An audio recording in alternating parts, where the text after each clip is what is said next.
Welcome to Daraja Press Podcasts. On this episode, Daraja Press publisher Firoze Manji discusses organizing against the right with activist and author Bill Fletcher Jr. The real shift to the right begins in the late 1960s. It's happening in direct response to the victories of the progressive social movements, particularly but not exclusively the Black freedom movement. And part of that is rooted in the reality that the U.S. is the fruit of a settler colonial state. And I think, unfortunately, many good activists would rather forget that. The Democratic Party establishment hates the fascists, but they fear us. And the question is, what are they going to do? Good morning, good afternoon, good evening, wherever you may be. This is Firoze Manji from Daraja Press. Welcome to the Daraja Press podcast. Last week, I attended a meeting in Montreal about fighting against the fascization of the world. And there were some interesting perspectives. And one of the keynote speakers, amongst many others, was Bill Fletcher, who I'm sure many of you know. Bill Fletcher he's been an activist since his youngest days, and upon graduating from college, he went to work as a welder in a shipyard. And over the years, he's been active in workplace and community struggles, as well as electoral campaigns. He's worked for several labor unions and served as a senior staff person in the national AFL-CIO. Amongst his many achievements, he was the former president of TransAfrica Forum, currently a senior scholar with the Institute of Policy Studies, and in the leadership of several other projects. Bill is a prolific writer. He's an author of a number of books, including The Indispensable Ally, Black Workers and Formation of the Congress of Industrial Organizations, and Solidarity Divided. And of course, he's co-editor with me of Amilcar Cabral, The Legacy of Amilcar Cabral, which was published by Daraja Press. So I'm really pleased to have Bill join us today and to discuss the situation in the USA, and in particular, the rising of the far right in Europe, both at community level, organized level, and state level. So a warm welcome, Bill. So great to see you again. And it was a pleasure listening to and meeting up with you last week. Feroz, it's great to be on this program today. Great to connect with you. But I thought we were going to talk about the Knicks and how well they did the other night. But since you want to talk about fascism, we'll go ahead and do that. Well, let's talk about the far right. I think fascism tends to condense everything into one part. So look, here we have, as I see it from the outside, a growth of the right wing, albeit fed by the policies of the state, but one gets a sense that they have inserted themselves organically in communities. And they are offering a vision, whatever one might think of that, they're offering a vision of a potential world which they would like to live in. It's not merely against blacks, immigrants, and so on. It's not just that, it's been much more. And you've been very critical of the sort of ideas around, well, it's the 1%, and that's the only enemy that we have to deal with, and they're responsible for everything. Can you help elaborate on this and give us a picture of what is going on in the US in terms of the growth of the right? Let's start first at the global level, then go to the US, because there's certain things in common. The growth of the right is a global phenomenon. And one of the things that we can see, certainly beginning in the 70s, was the growth of what I've called neoliberal authoritarianism. That is the authoritarian state that Nicholas Poulan-Sas talked about in his final book, along with the growth of neoliberal economics. And so what has happened in the advanced capitalist world is the shrinking of the parameters of legitimate political discourse. over 50 years, to the point, and I would joke about it, that in the United States, the mainstream media would often refer to Bill Clinton as being on the left, the former president. I mean, that tells you how much everything has shrunk. So that's one piece. And I think you see this in a lot of different countries where increased authoritarianism has taken place while neoliberal economics have advanced. In the United States, Feroz, what's important is to understand that the real shift to the right begins in the late 1960s. And it's not simply about what's happening at the level of the state, but it's happening in direct response to the victories of the progressive social movements, particularly but not exclusively the Black freedom movement. And a segment of the Republican Party led by hardcore right-wing people like Richard Viguerie, Paul Weyrich, they make a decision to strategically move to develop what they called a new right. And what's important there, Feroz, is that they don't develop, and we can't do this because the left is linked to the truth. The right is not. And so what the right did is that they developed a number of visions. And that's what's really interesting about it, because what you started to see was, for example, reactionary social movements around single issues, busing to achieve desegregation, anti-abortion, the Panama Canal Treaty, a number of other things. And it would draw people in, not on the basis of a global vision, but on the basis of a single issue. And then their cadre of a sorts would work to try to consolidate people. They also moved to build alliances with those that we would call now Christian nationalists, many of whom had disengaged from politics or had been disengaged, but they found a space in this new right. So this new right ends up becoming a sort of uniting front, had certain overarching ideas, but it becomes easy for people that don't necessarily agree with a lot of what they're saying to seize onto one piece of it and then slowly get drawn deeper and deeper. This movement helps to elect Ronald Reagan. And then after the end of the Cold War, you start to see a shift, at least within the Republican Party, towards almost like a war footing. And that's what becomes really interesting. And it was this that the Democratic Party was completely unprepared for, because you had people like former Congressman Gingrich, who basically declares war on the Democrats, and not just rhetorically. There's no interest in anything close to bipartisanship. So we're seeing this evolution, and then there's a catalytic moment in 2008 when Barack Obama is elected president.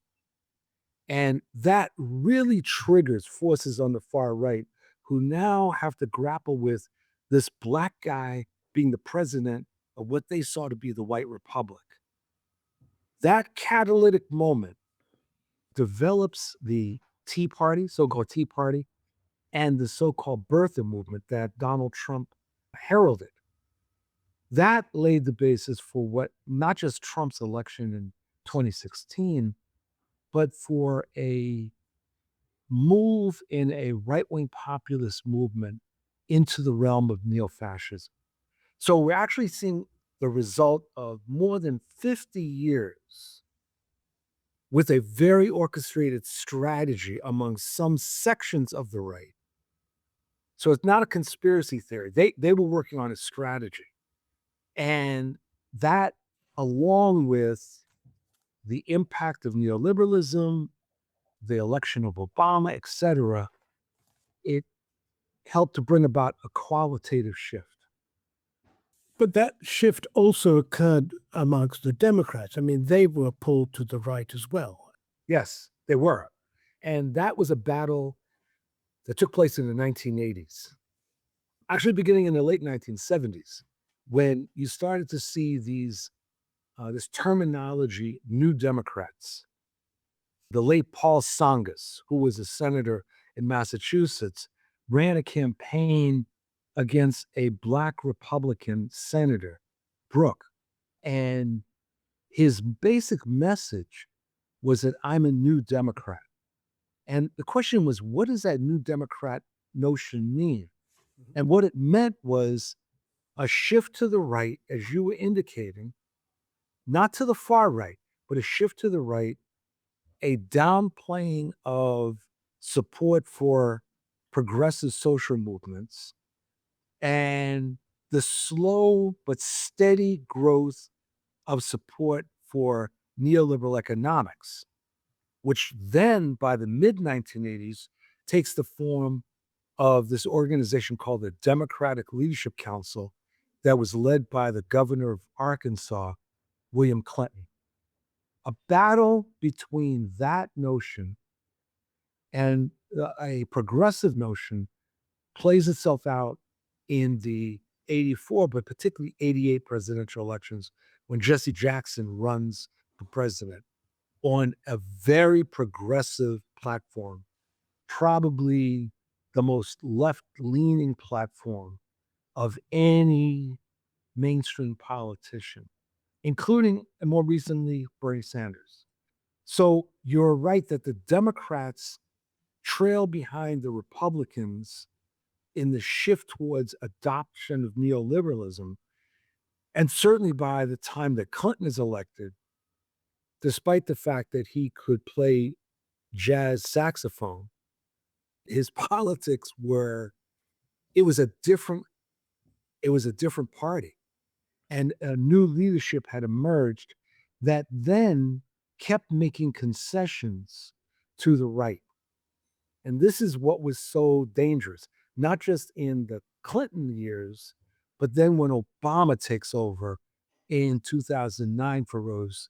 And that's where I use this metaphor, which I'm going to use here, about this very famous battle from the Civil War called the Battle of the Crater.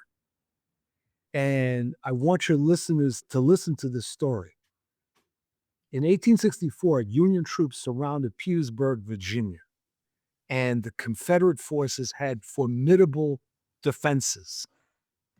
The Union troops couldn't break through. They developed this idea, it was a brilliant one, to dig a tunnel underneath the Confederate defenses, loaded up with high explosives, and set off a massive explosion to destroy the Confederate line. So they do this massive explosion, huge crater is created. All these Confederate troops are killed. Those that survive are in panic and they're running away towards Petersburg. The Union troops entered the crater and they sat there and they looked around and they looked at the devastation. They looked at the body parts, the pieces of cannon, and they were mesmerized by it. And they sat there. And at a certain point, the Confederate troops realized they weren't being chased. They regrouped, came back, and they massacred the Union troops that were in the crater. In 2008, a massive explosion took place in the Republican line. So much so that the Republicans were completely unhinged. They didn't know what to do with the Obama victory. And at that point, instead of plowing through and chasing and decisively defeating the opponents, Obama had us sit in the crater. What else can I say? Yeah, but I mean, okay, so Du Bois talked about one part with two uniforms. That's cute. Two wings of the same birds of prey. That's cute. Only at the level of these are two capitalist parties. So if the point is that they're two capitalist parties, then yeah. But when you look deeper than that, which you have to at the level of strategy and tactics, they don't operate the same way. And the objectives, as we can see with the Republican Party becoming a hard right-wing authoritarian party, that's not the same thing as the Democratic Party. So there's a different kind of struggle that we have to undertake within the Democratic Party. And this is where things get complicated. And it relates to one of the exchanges in the forum last week in Montreal, where one of the speakers was saying, to me, in effect, there's no difference between the parties. Basically, that's absurd. And just at a very factual level, what is the case is that the Democratic Party establishment is fully committed to capitalism. They're very clear about that. And they also seek a return to the pre-Trump years. So their notion of defeating Trump is a return to a certain kind of stability in the system. And that's not where we can go. Progressives and leftists, we have to be looking for a post-neoliberal, post-Trump, third reconstruction. That's the direction that we have to be moving. So that means that we're going to be in struggles with the Democratic Party establishment. Now, the Democratic Party establishment has a choice. And one is they can either join fully in the fight against the neo-fascists, or they can align themselves either by their silence or more openly with the neo-fascists. And that's the question that they will have to face. And as you know, as a student of history, there's many examples around the world, including France in 1940, where the ruling class, France in that case, would rather submit to Hitler than to submit to the working class. That's part of the challenge that we face. As I said last week, the Democratic Party establishment hates the fascists, but they fear us. And the question is, what are they going to do? Okay, but some would argue that, from a point of view of a Palestinian, there's not much to distinguish between the Democrats and the Republicans. They've been involved in genocide to the same extent. The imperial adventures of the US, I would argue that very little to distinguish between one and the other. And I've always argued that racism in the US, racism is a domestic manifestation of an imperial policy. So I find it hard then to distinguish between these two parties. If on the international level they are exactly the same, and on the domestic level, you're arguing that there's greater subtlety to be addressed. It's not just greater subtlety, Firoze. Part of the problem is that you can't engage in struggle based on the final analysis. You have to look at the concrete situation at any one particular moment and figure out who or what is the principal enemy. And what do you need to do to take them down? Because one of the things I learned when I was really young in the Bronx is you don't need more enemies than you can take down at any one moment. So the problem is that we have a particular fight on our hands right now with a regime that seeks to annihilate the left, that is carrying out these bizarre foreign interventions, that is engaged in very open voter suppression, that is rounding up these immigrants, regardless of their criminal status, and basically warehousing them. We have an immediate situation that cannot be responded to by basically saying, well, in the final analysis, the Democrats will do X, Y, and Z. In the immediate situation, What do we do? That's the question. And then how do you construct the strategy around that? The Voting Rights Act would not have been destroyed had there been a different balance on the Supreme Court. Everyone knows it. That's not like just me talking, right? There would not have been the destruction of environmental laws the way they've been undertaken under a different administration. I'm not saying in any way, and I know that there's some ultra leftists listening to this, and they say, here goes that reformist BS again. I'm saying that a distinction between the actual practice of the parties in the real world always must be looked at. And what we have to do is figure out, in a way, what we can do with allies and potential allies who are within the Democratic Party, people like AOC and many others. And that's why just simply talking about the Democrats does nothing. What it does is it promotes cynicism and powerlessness. If you want to talk about the Democratic Party establishment, I'm there with you. But to talk about the Democrats as a whole, that doesn't help. What helps is for us to think about what do we need to do strategically. Let's pursue that particular line. I mean, you're saying we don't need more enemies. We need to be strategic about how we take people on. So how do we do that? How do we decide on which of the enemies? There are those who say it's the 1%. We take them down, all is solved. There are those who, on the other side saying there's no difference between these, so, bugger them all. So what is the strategy? What's your argument? How do we build alliances? How do we build and how we decide who do we ally with? You have to identify the nature of the major threat. And I would argue that the rise of MAGA as a neo-fascist social movement changed everything.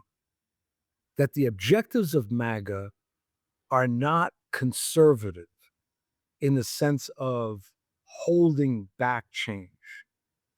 The objectives of MAGA are a full-blown reversal. And their vision is very mythical. They look to a past that maybe was like 1952, if not earlier. I mean, for some of them, it was the period of William McKinley, 1898. They are looking for a radical destruction of constitutional democracy. They're not just looking for conservative decisions. They have a completely different vision of the role, for example, of the executive branch. So we're not just looking at Tweedledee, Tweedledum. We're looking at something far more dangerous. And when you look at the moves towards various forms of repression that are being carried out under this administration and are being supported by that social movement, or you look at the January 6th coup attempt in 2021, you see, this is not even the politics of George W. Bush. This is something very different.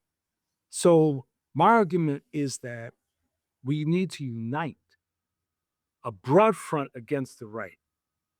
Now, one of the metaphors I used last week was that of the skins of an onion.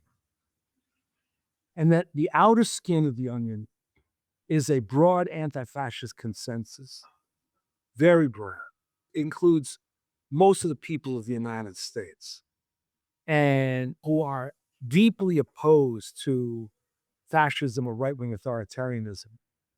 They may not agree on anything else, but they agree on that. The second skin of the onion would be the left progressive forces. That broad grouping of folks that includes people like Bernie Sanders and AOC and others that are looking for profound structural change, progressive change, looking for what I would argue to be a third Reconstruction. in reshaping both domestic and foreign policies. And then the third skin would be the socialists.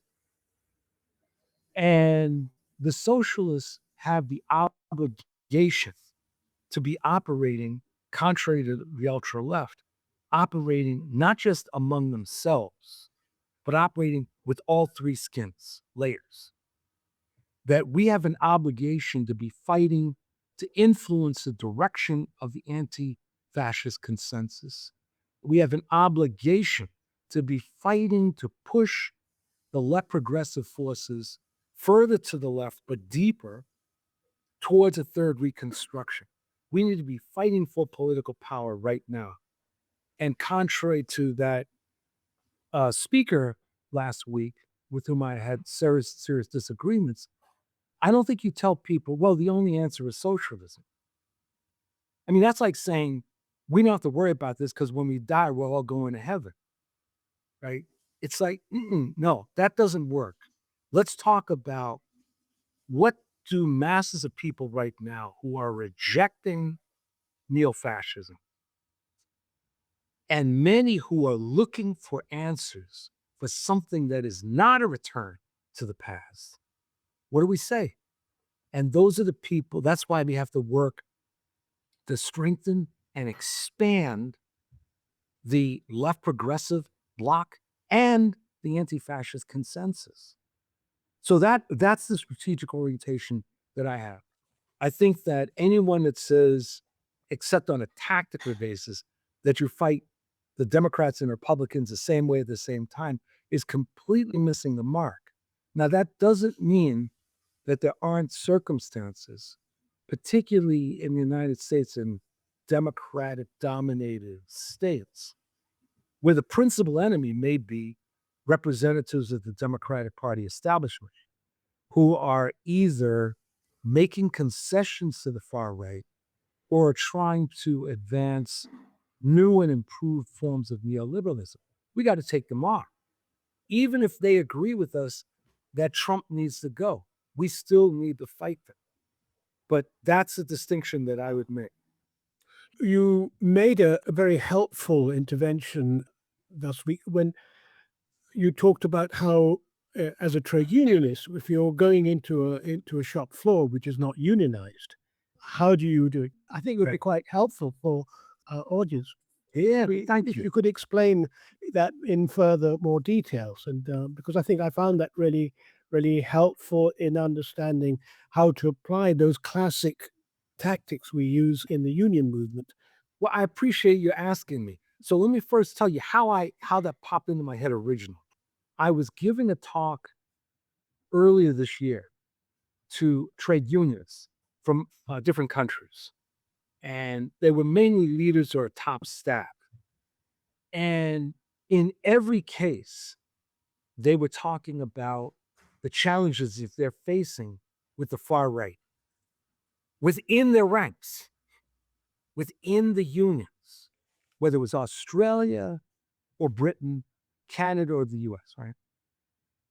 And I said, look, we have to treat this situation in our ranks, but also, I would argue more broadly, the way we would do any kind of organizing, whether it's external organizing or internal organizing, that if you're doing organizing of unorganized workers, one of the first things that you have to do is make an assessment of the workers, who they are, where do they stand? And there are these categories that we often use. 1, 2, 3s, 4s, or 1, 2, 3, 4, 5. But for the purpose of today, I'm just going to keep it at 4. So the basic idea is that a 1 is a worker who is pro-union and active. 2 is someone who is pro-union but not so active. They may be on again, off again, but not as reliable as a 1. A 3 is a middle force, someone that's neither pro-union or anti-union. They're sitting on the fence. They may go one way one day, another way the other way. And the 4 is the anti-unions. And one of the things in organizing that you learn is that no matter how much you may actually on a personal level like a four, you ignore them. You do not spend time with them. Because one of the things that happens when you spend a lot of time with a four is that you inadvertently tend to energize them. They start to feel sometimes backed into a corner that they need to organize against you. They need to prove themselves. That the job of the organizer is to consolidate the ones and the twos in order to win over the threes and isolate the fours. Now, many people will say, and I've heard this, they become moralistic, Firoze. Say, well, no, we can't isolate anybody. It's like the boss is our enemy and we got to, and it's like, yeah, that's all well and good. And you can say that when you're praying, right? But at the level of politics, what's important is to understand the base that you're trying to build.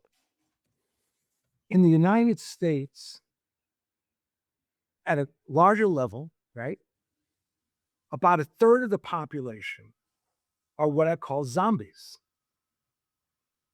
They are thoroughly reactionary, unredeemable.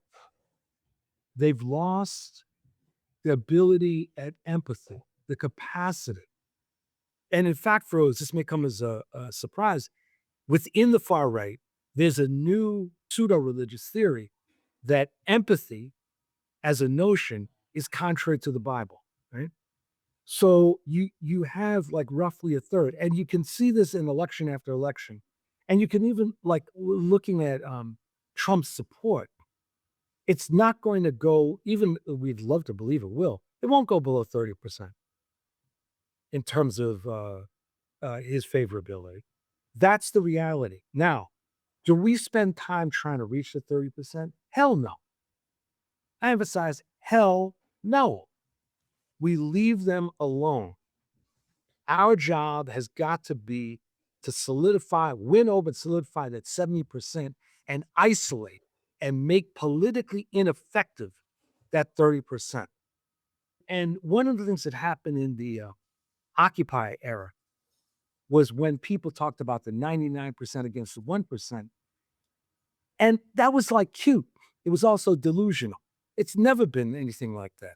There's always been a sizable percentage. And part of that is rooted in the reality that the US is the fruit of a settler colonial state. And I think, unfortunately, many good activists would rather forget that. You're listening to the Daraja Press podcast. Daraja is the Kiswahili word for bridge. As its name suggests, Daraja Press seeks to build bridges, especially bridges of solidarity between and amongst movements, intellectuals, and those engaged in struggles for a just world. Check out our other episodes, books, and more at darajapress.com. So now let's get back to the show. So let's talk about concrete examples. It's one thing to say, well, this is how it ought to be. This is the way we strategize. But give me some examples of, where that's happening and what are the challenges when actually in reality you try to implement that. Well, this is what I was hoping that the speaker from Minneapolis last week was going to talk more about. Because I think what they did there was, as the commercial would say, was simply marvelous, right? There was a core of left progressive folks, partly in the trade union movement, partly in the immigrant rights movement, that was able to build a broad front. And what they appreciated at the level of movement building or strategizing is that you begin by building a core, and then, like a series of concentric circles, you build out. And you start to reach people at different levels depending on their interest in a particular issue and their motivation. And what they were able to do in Minneapolis And there were weaknesses, clearly. But what they were able to do was to touch broad segments of the population and, in effect, say, no matter what you may think about immigration, ICE represents the SS. And what they are doing is simply impermissible. And they were able to shift opinion. Because one of the things, I don't know how it is in Canada, Froze, but in the United States, there's a lot of people that when polled before the 2024 election, and even afterwards, would argue, well, I think there's too many illegals running around, right? And something's got to be done. But when the administration began its purge that we're witnessing, that attitude started to change. It's like, is this what we really want? And in Minneapolis, they touched on that in a very sophisticated way.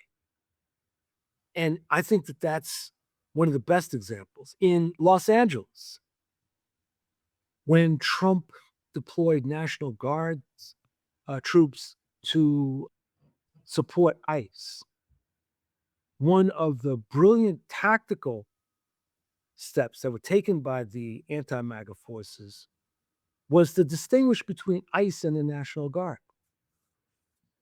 And that was very, very important, that the National Guard troops, by and large, did not want to be there. They did not like this deployment. They were really pissed off. They weren't the principal enemy. But ICE, as I said before, is our SS.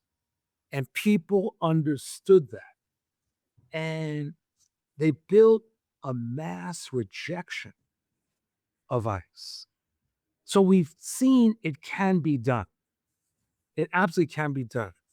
But what hinders us, Firoze, is that the anti-MAGA forces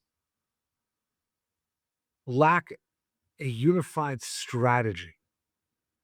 And it always reminds me, and I always quote this, about something Machiavelli wrote in The Prince. And he said that a well-disciplined minority, like a squad, can defeat a mob anytime. The reality is that we're the mob. Other side are the well-disciplined troops. And we have to cease being a mob and become a well-disciplined army, in which case we can wipe them away. But among the anti-MAGA forces, there is a hesitancy, and there has been for a while, to really discuss strategy and to get down on it. And I think that part of that has to do with brand. That is something that really started to emerge in the 90s in cultural circles, but also in social movement circles, where you want to demonstrate your uniqueness, the uniqueness of your brand. And so for those that are seeking the financial support of funders, for example, you got people showing off about how they are so unique, as opposed to, no, we need financial support to build a broad front. That's one thing that has really inhibited efforts. Related to that is a kind of notion that we can do it on our own. And a third thing is something that I look at is in some ways a legacy of postmodernism, which is an unwillingness to prioritize struggles. And so you want to say everything is equal, and that there's no way of saying that at a particular moment, a particular struggle may have greater strategic importance, not moral importance, strategic importance than some other struggle. So you get these arguments about, well, we can't deprioritize the struggle of the Sahrawi people in Western Sahara, which is one of my struggles, right? One of the things that's important to me. No, we can't do that. When the reality is in the United States, as much as I would like it otherwise, that is not on the top of people's minds. But one thing that is on the top of people's minds is the environmental catastrophe that's going on. And the fact that the social safety net has been destroyed by neoliberal efforts under Democratic and Republican administrations over the years, so that when these disasters take place, it takes either a long time to repair, or in some cases, things don't get repaired. And the failure to do that, to address that, opens the door for the fascists. So that becomes a priority. But going back to the Minneapolis and what Kathleen Cole, I think it was, who spoke about. I mean, it was really impressive to hear about the courage, the organizing, the multiple layers of different social layers, etc., who got involved, and so on. But what was struck me was how once ICE left, That's right. the thing collapsed. That's right. And I just feel it's an illustration of the fact that and it's, I think, a profound weakness of the left, and that is so focused on opposition, there is no time to think about proposition. And it seems to me that, you know, what the right does well is to give articulation to the kind of world they would like to live in. Yeah. And the failure to then say, look, we've gone this far now. What is the world we want to live in? Why don't we make it happen now? I mean, here I'm talking about Cabral, Right. who was absolutely clear. We have to create tomorrow today. That's We right. can't wait until then. And you have to have a vision of what that popular democracy, what that popular organizing has to be, how it fulfills people's desires and how it makes it happen, not at a theoretical aspiration level, but today, today, today. I felt that that was a central weakness of what has happened there, but we see it over and over again. And I just want got yet your perspectives on that view. So I'm going to both agree and disagree with you, but the disagreement is subtle.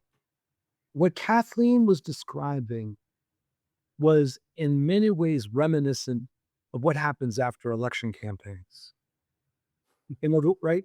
Right? That you build for the campaign, and you can even have that vision, Firoze, and you build and people come together, and then the election happens, and whether you win or lose, people say, see you later, Firoze. Maybe in a couple of years we'll reconnect, right? So there's that which I analogize in part. And one of the things that, and this is where I really agree with you, it's not just vision, it's organization. That in order to sustain, whether it's an election, and I want to give you an example of when we could have done that, or something like in Minneapolis, you need organization. You need a core of people that share that common vision. And that's not simply an ad hoc committee. There's got to be a core of people. As the slogan goes, the stronger the core, the broader the front. And if you don't have that core, then things are going to unravel. They just simply will. The example in 1987, 88, when the Rainbow Coalition, National Rainbow Coalition, had its first and only convention, really, there was a vision of what we were fighting for. A very progressive, I'd say, third Reconstructionist vision. And it was also an idea that coming out of the 88 elections, the objective was to build what you could call mass democratic organization. Not a separate political party, but an organization that could operate in and outside of the Democratic Party. There was that vision. That could have happened had Jackson and his allies not carried out a coup against themselves and changed the direction of the organization. But in most elections I have seen, you don't even get that far. It's like people get together, and no matter what they promise that they're going to do after the election, they don't. Even in New York, with the election of Mamdani, one of the things I keep hearing is that there's a lot of very good things that are happening, but there seems to be an organizational weakness. And I don't mean at the level of the administration, I mean at the level of the base. There seems to be an organizational weakness. Think back in South Africa, Firoze, when Mandela was elected. What happened in the progressive movements? I talked to a lot of people, particularly in the trade union movement, and many of the best and the brightest went into the administration for very good reason. I mean, there weren't a lot of good people to do things, but that created an immense problem at the base in terms of experienced leadership, where those mass organizations and unions were going to go, because many folks got drawn into other things. So part of what we got to be doing when I'm thinking about Minneapolis and I'm thinking about where we're going from here, it really is about we've got to build that core, man. Because if we don't build the core, then what happened, what Kathleen described as happening in Minneapolis will happen nationally. We may even be successful, not just in the midterm elections, but be successful in driving Trump out and his entire administration. Any number of things are possible. But if there's not a left progressive grouping that has that third Reconstructionist vision and is not organized at the base, we're going to get trounced. Yeah. So finally, I mean, we've had the New York events, the Maine, more recently. There seem to be other results coming up that suggest that there's a shift happening amongst the rise of slightly more progressive Democrats. How significant do you think this is? Oh, I think it's very significant. And so, first of all, it's really interesting that in all of the special elections but one since 2024, Democrats have won, which a lot of people are ignoring.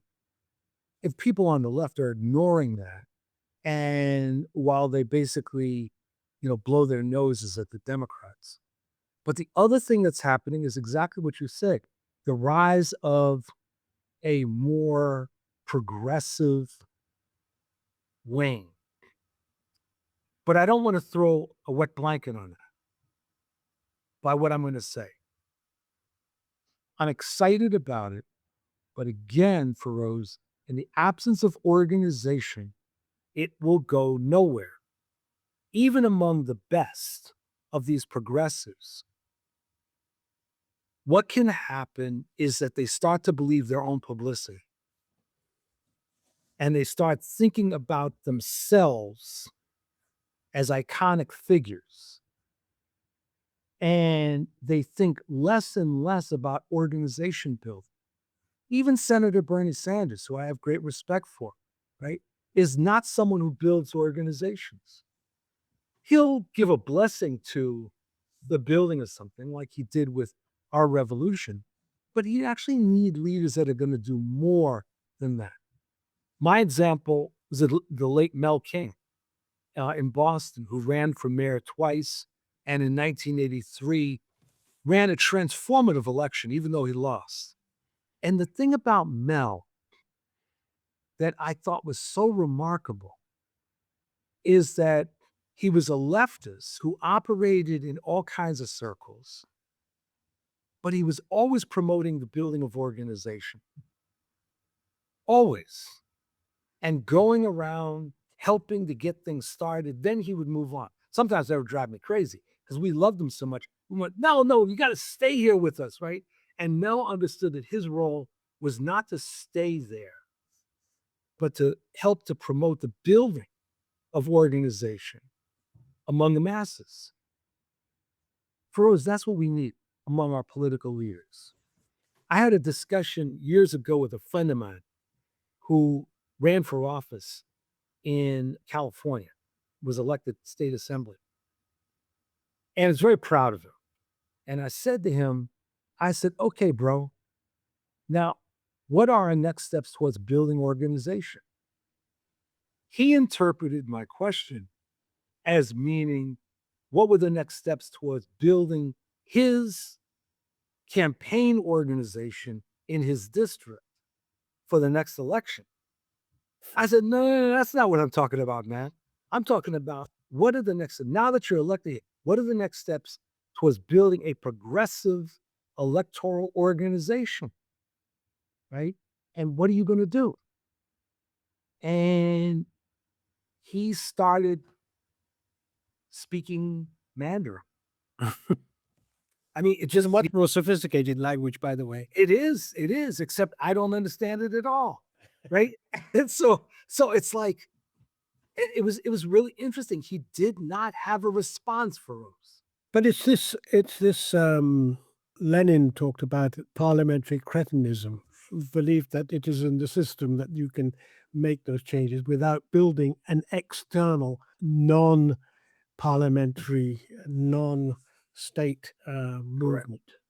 So what we are seeing also is quite a significant shift in popular perceptions about Israel and Oh, yeah. the Palestinian struggle.